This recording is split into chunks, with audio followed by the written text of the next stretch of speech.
Iya bunda-bunda, masih sama aku dan Mbak Irma dari Womanpreneur Community. Balik lagi kita di segmen yang kedua nih ya Bun ya.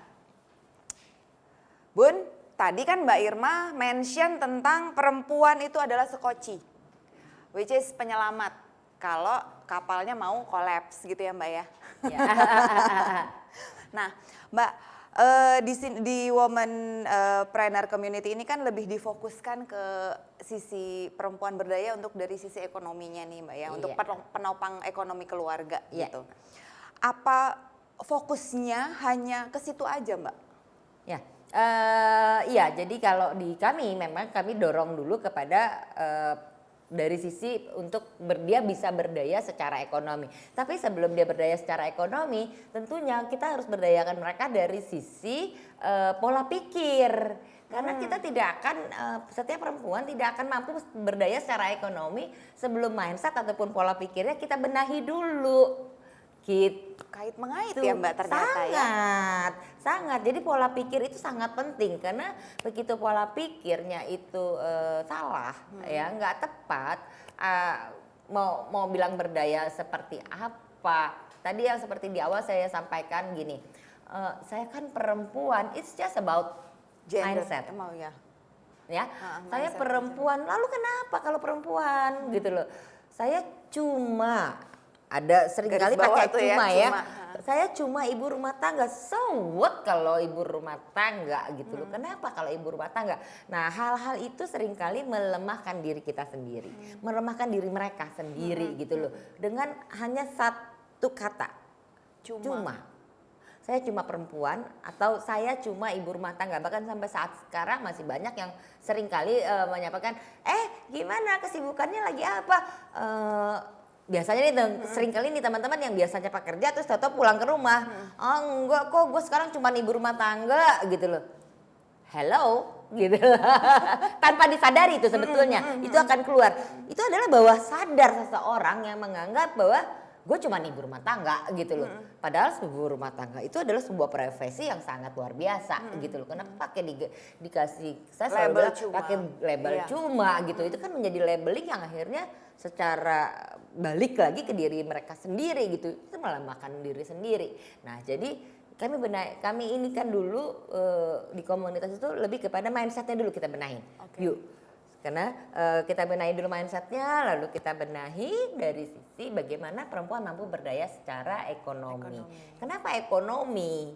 Gitu loh. Kenapa banyak teman-teman aktivis atau gerakan gitu ya yang membuat sebuah gerakan macam-macam, berdaya secara bisa sehat, berdaya ini, berdaya itu, tapi sebetulnya akarnya semua dari ekonomi. Kenapa? Begitu ekonomi keluarga goncang, panjang urusannya. Ribut semuanya. Panjang urusannya ribet urusannya di dalam rumah tangga itu ya. Bilang ayo anak-anak mesti sehat, mesti gini begini. Kantongnya nggak sehat. Gimana mau memberikan makanan yang bergizi untuk anak-anak gitu loh. Bagaimana mau membelikan susu untuk anak-anak, bagaimana untuk keluarganya sejahtera kalau kantongnya dua-duanya nggak sehat. Ya kan? Nah, bagaimana kita mau mendorong agar mereka berdaya dari sisi hal yang lain gitu loh. Mereka mikir, loh kantongnya dulu sehat ya, mulai dari mindsetnya sehat sama kantongnya sehat.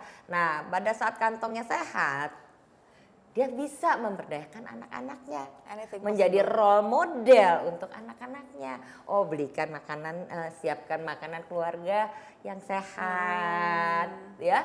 Lalu juga nggak kemerungsung di rumah, karena begitu kantongnya kosong, kemerungsung hubungan keluarga. Salah dikit marah, ribut melulu ya, kebakaran melulu itu di rumah ya. Jadi urusannya jadi panjang gitu loh. So kenapa di WPC atau di Womanpreneur Community kami benahi dari sisi ayo kita benahi dulu secara ekonominya. Karena begitu ekonomi kuat, ya ekonomi keluarga dulu deh, kita nggak usah mikir yang lain-lain. Ekonomi keluarga dulu deh, paling tidak ekonomi keluarga bisa kuat kalau alurnya itu benar. Ya. Gitu. gitu. Jadi kadang-kadang anak-anak mesti sehat, mesti minum susu, mesti gini. Hello, duitnya dari mana? Emang bisa nggak beli? Nah, minta kan gitu loh. Siapkan makanan yang bergizi ya, Bunda. Iya, Pak, mau gitu kan. Tapi dari mana bisa menyiapkan makanan yang bergizi gitu loh. Kan butuh resource, butuh sumber daya. Nah, dari mana sumber dayanya? Nah, hal seperti itu sehingga kita mendorong teman-teman sampai ke daerah. Ayo ya dari rumah kita bisa kok menciptakan sesuatu, menciptakan pendapatan yang bisa mensejahterakan keluarga. Karena permasalahan ekonomi ini berdampak kepada tingginya angka KDRT kepada perempuan. Betul. Ya tingginya tingkat trafficking pada perempuan. Dan banyak sekali itu masih terjadi sampai sekarang gitu loh. Ya ini yang kita mencoba untuk bergerak.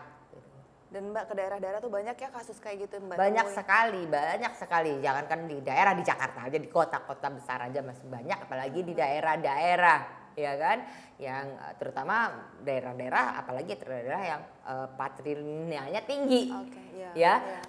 Daerah yang patrilinealnya tinggi itu yang benar-benar perempuan tanpa kuasa gitu loh. Nah lucunya waktu awal-awal kan saya banyak ditentang nih sama para suami. Oh ya? Ya karena mendorong para istrinya untuk punya kemampuan secara ekonomi. Padahal tujuannya adalah untuk membantu gitu. Iya. Nah kalau sekarang para suami yang ngubungin saya, Bu ajarin istri saya. Nggak kepengen bapak berdaya. Ibunya disuruh, istrinya yang disuruh. Aduh. Gitu. Jadi senang sekali. Jadi kita benar-benar mau mendorong teman-teman perempuan agar ayo bangun ya. Kita bisa bangun atas diri dari kaki kita sendiri tapi tanpa melupakan kodrat. Ya, fungsi kita, kodrat kita sebagai ibu rumah tangga, sebagai istri dan sebagai makhluk sosial di sekeliling kita. Nah, itu yang selalu kita kunci ya. Jadi apapun kita kegiatannya bagaimanapun pencapaian yang sudah kita capai, yang sudah kita lakukan, kuncinya adalah sadar diri bahwa kita adalah ibu. Yang harus menjadi role model untuk anak-anak. Ya, untuk keluarga, untuk lingkungan sekeliling. Nah, itu misi kita adalah kita ingin agar perempuan bisa menjadi seorang ibu. Seorang ibu bisa menjadi role model. Role model bagi keluarganya dan bagi lingkungan yang sekelilingnya. Gitu. Jadi benar-benar paketnya lengkap ya Mbak ya di Womanpreneur Community ini ya. Benar. Ya diajari untuk bisa mandiri secara ekonomi juga, tapi tetap nggak boleh lupa sama fungsi dia di dalam keluarganya. Betul. Kadang kalau mamanya nggak begitu, jadi lupa. Iya lupa, ya akhirnya berantakan juga. Iya. Nanti. Jadi ngerasa punya kuasa lebih gitu ya Mbak ya. Iya gitu. Nah Mbak. Susah nggak sih Mbak buat ngajak perempuan-perempuan di luar sana nih gitu untuk jadi perempuan berdaya gitu? Enggak, ya awal-awalnya sih dulu ada hambatan sih ya. Awal-awalnya dulu ada hambatan. Saya cuma sekarang bilang, biasanya saya hanya memancing. Kalau terjadi sesuatu sama suami kamu, bagaimana? Oh, Bu Irma nyumpain. Oke, enggak nyumpain deh. Kalau kemarin sore terjadi sesuatu sama suami kamu bagaimana? Saya bilang gitu. Saya bilangnya kemarin sore. Kalau kemarin sore terjadi sesuatu nih sama suami kamu. Ya, entah itu sakit. Karena kita cuman ada 4 kemungkinan yang bisa menggoyangkan ekonomi keluarga. Apa aja tuh Mbak? PHK. Oke. Ya, paling besar itu ya Mbak ya? PHK. Iya. Ya. Apalagi sekarang nih. Iya, benar. Sekarang, benar. siapa yang bisa memprediksi akan terjadi seperti kondisi saat pandemi saat ini, Iya, gitu ya? iya. PHK mulai dari level tertinggi sampai level terendah, PHK. Otomatis itu pendapatan berpengaruh. Ujung-ujungnya begitu pendapatan berpengaruh, ribut di rumah. Iya. Iya kan? Iya. Oke. Apalagi yang lifestyle-nya biasanya tinggi. Menyesuaikan lifestyle dong, bagaimana? Turun. Langsung begini kan? Oke, yang kedua adalah sakit. Iya. We don't know. Kayak gini lagi contohnya nih, Iya. tiba-tiba kena gitu kan ya, sakit. Lalu bagaimana kehidupan keberlangsungan keluarga? Gitu. Dipanggil ke rumah Tuhan. Iya. Kita nggak pernah tahu. Kita nggak pernah tahu kapan detiknya nyampe. Gitu. Saya selalu bilang sama teman, kalau itu terjadinya kemarin, hari ini kamu siap nggak jalan ke depan? Saya bilang gitu. Karena kalau saya bilang seandainya nanti saya dianggapnya nyumpain. Jadi saya bilangnya balik lagi ini tentang mindset. Iya. Ya kan? Saya bilangnya kalau kemarin sore ya kemungkinan ini terjadinya kemarin, hari ini dan ke depan Anda siap nggak? 1, 3 ya. Yang keempat pulangnya ke rumah orang lain. Iya. Udah ke rumah Tuhan, ke rumah orang lain habis itu. Mbak Irma. Ini kenyataan di masyarakat loh. Iya sih. Pedih tapi Ini kenyataan yang kita nggak bisa menafikan. Iya sih. Ya, 4 itu aja, cuma 4 kok. Ya, dia PHK kondisi kayak sekarang ini gitu loh. Sakit yang berkepanjangan, nah, yang menguras keuangan atau tabungan keluarga, dipanggil ke rumah Tuhan, itu kehendaknya Tuhan ya, hak prerogatifnya Tuhan. Kapan detiknya nggak ada yang pernah tahu. Yang keempat salah pulang, salah pintu begitu loh. Dan ini adalah realita ya. Nyasar pintu. Gora gitu itu loh. beloknya kecepatan. Nah kan kalau ini terjadi, 4 ini terjadi, apa yang terjadi dengan kehidupan kita hari ini dan ke depan? Kalau tidak punya kemampuan berdaya dalam dirinya sendiri gitu loh. Exactly. Akhirnya langkah-langkah negatif yang sering diambil terutama teman-teman di daerah. Ya, yang cepet ya Mbak ya. Yang cepet ya kan. Nah kita tidak ingin yang hal-hal yang seperti itu. That's why kenapa saya mengatakan bahwa perempuan adalah sekoci. Iya. Sambungannya ke situ. Ya, perempuan adalah sekoci. Kenapa? Kalau 4 ini terjadi, sekocinya ready, bukan dipakai hanya sekedar terjadi sesuatu, tapi sudah mempersiapkan diri sebelumnya, sejalan dengan pasangan. Tuh, terjadi sesuatu pada pasangan, kita memang sudah bisa menyelamatkan keluarga. Gitu. Nah, tadi Mbak kan sempat mention awal-awal nih waktu banyak perempuan-perempuan di sana yang mengikuti masuk jadi member di Women Entrepreneur Community ini, para suami kan keberatan. Keberatannya tuh lebih kenapa sih Mbak? Ya karena ya 10 tahun yang lalu lebih kepada ngapain sih nyuruh perempuan, ada yang berpaham seperti itu ya, perempuan tuh harus di rumah gitu. Toh ini kan kita ajarkan mereka tetap di rumah gitu loh. Nggak setujunya lebih ke banyak sana atau juga ada sosok yang saat itu gini ya masalah ekonomi kan kewajibannya suami. Laki-laki. Iya bener, tapi kalau kemarin situ dipanggil Tuhan, hari ini anakmu gimana ke depan, akhirnya saya cuma jawabnya begitu. Terus diem. Karena logikanya memang iya bener sih Mbak, nggak bisa dibantah. Kalau saya bilang seandainya nanti saya dikira dia nyumpahin kan, jadi saya bilang oh gitu ya Pak, oke deh Pak kalau kemarin terjadi sesuatu sama Bapak, hari ini Bapak kalau lihat dari alam kubur, kepikiran nggak istri anak Bapak saya gimana? itu gitu? ngelihat anak-anak sama istri bagaimana ke depannya gitu loh. Bapak udah nyiapin keuangan berapa besar buat mereka, gitu. Nah, iya ya Bu, akhirnya melemah kan, iya ya Bu, gitu. Nah, seperti itu. Tapi ya karena nggak terlalu banyak beraktivitas di luar rumah, pada akhirnya mereka juga Iya. Dan gitu. sekarang malah suami-suaminya minta diajari dengan kondisi pandemik seperti sekarang ya Mbak ya.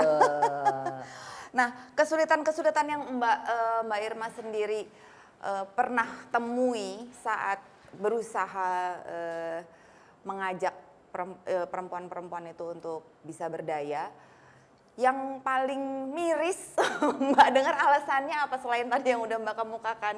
Pernah ketemu nggak Mbak momen-momen kayak gitu? Pernah sih gitu, apalagi sekarang nih ya, kalau dalam kondisi sekarang gitu, saya misalnya dalam situasi pandemi saya sempat diminta oleh salah satu kementerian untuk terbang ke Kupang. Ya, ini sesuatu yang sangat berasa sekali gitu. Saya langsung oke, gitu loh ya. Banyak wilayah atau banyak daerah yang memang sangat benar-benar stuck gitu kan.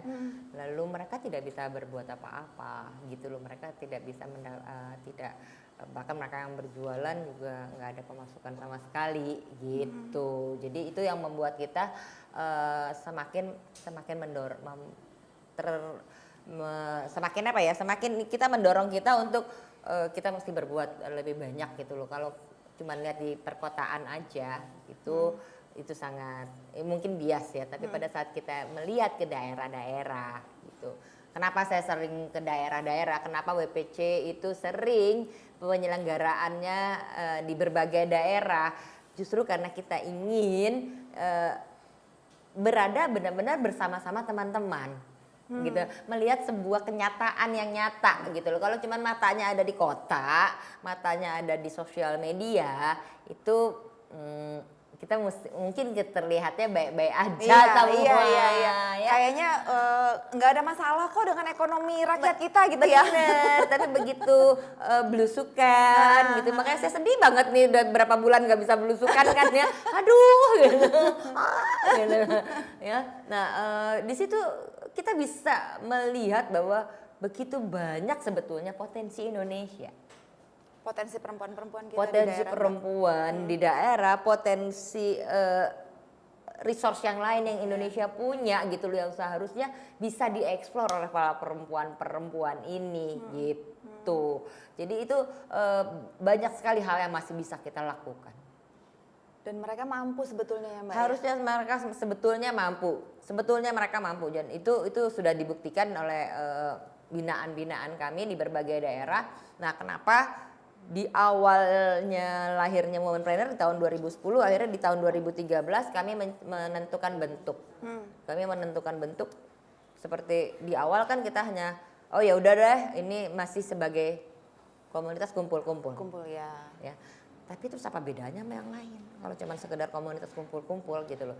Sehingga kami memposisikan kita sebagai komunitas edukasi untuk pemberdayaan ekonomi perempuan.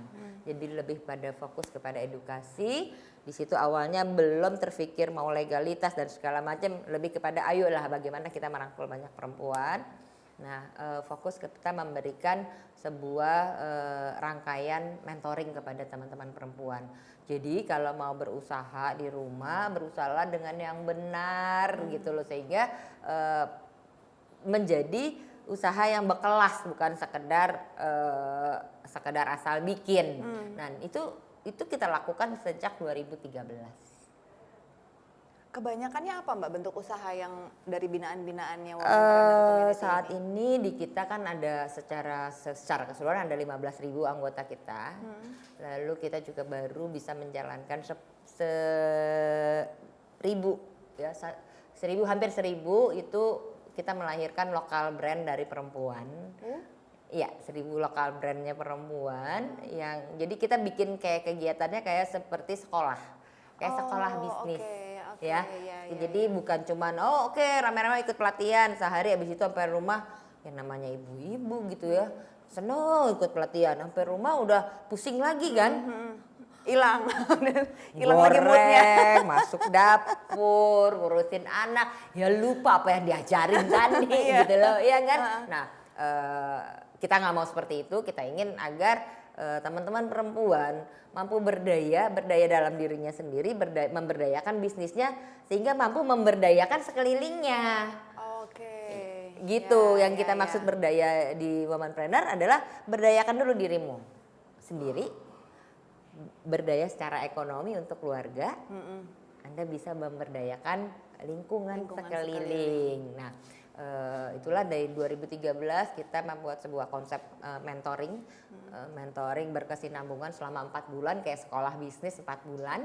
Lalu di tahun 2016 kami campaign sebuah gerakan bersama itu 1 juta perempuan berdaya ekonomi 2020. Tahun ini targetnya. Oke. Gitu.